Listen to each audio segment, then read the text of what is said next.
नमस्कार मित्रांनो. हल्लीच्या तरुणाईला श्रीमंतीची भूल पडत चाललेली. झटपट श्रीमंत कसं व्हायचं याकडे हल्लीची तरुणाई फार लक्ष देते. पण या सगळ्यात स्वतःचे संस्कार मात्र विसरत चाललेली आहे. स्वतःतले चांगले गुणधर्म मात्र विसरत चाललेली आहे. या संदर्भातली एक छोटीशी गोष्ट. एक दीनानाथ नावाचा पंडित होता. अतिशय विद्वान होता. पण त्याला असं वाटायचं की माझ्या विद्वत्तेचा, माझ्या ज्ञानाचा काहीच उपयोग नाही, कारण सगळे लोक सावकाराच्या मागूनच जातात. मग मी काय करावं त्याला काही सुचत नव्हतं. अशा वेळेला तो एका महापुरुषाकडे गेला. त्या महापुरुषाची त्याने छान सेवा केली आणि त्यांनी त्याला विचारलं की मला इतर श्रीमंत लोकांच्यासारखं श्रीमंत व्हायचं आहे. त्या महापुरुषाची छान सेवा केलेली असल्यामुळे तो महापुरुष त्याच्यावरती खुश झाला आणि त्याने त्याला एक दगड दिला आणि त्याला सांगितलं की हा दगड ज्याला तू स्पर्श करशील तो पदार्थ सोन्यामध्ये रूपांतर होईल. त्याला अतिशय आनंद झाला. त्याला असं वाटायला लागलं की आता संपूर्ण जग हे माझ्या पायाखाली असेल, कारण माझ्या हातात असा एक दगड आलेला आहे की ज्याच्या स्पर्शाने मी प्रत्येक वस्तूचं सोन्यामध्ये रूपांतरित करू शकेन. मग तो घरी आला, झोपडीत आला. आता त्याला तो दगड आजमावून पाहायचा होता.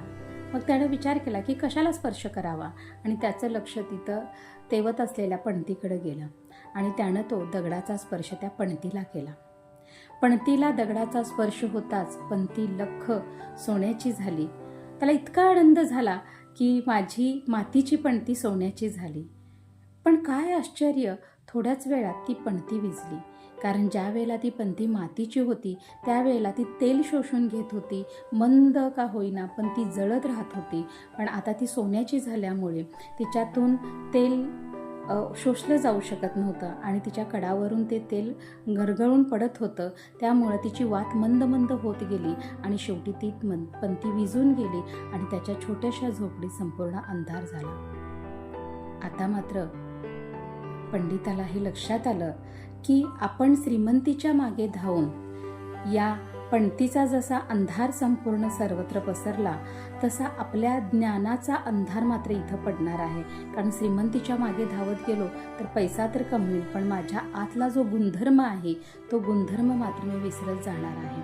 कारण पणतीचा खरा गुणधर्म होता तो प्रकाश देणे हा होता आणि तो प्रकाश देण्याचाच गुणधर्म त्या सोन्याने लुप्त केला.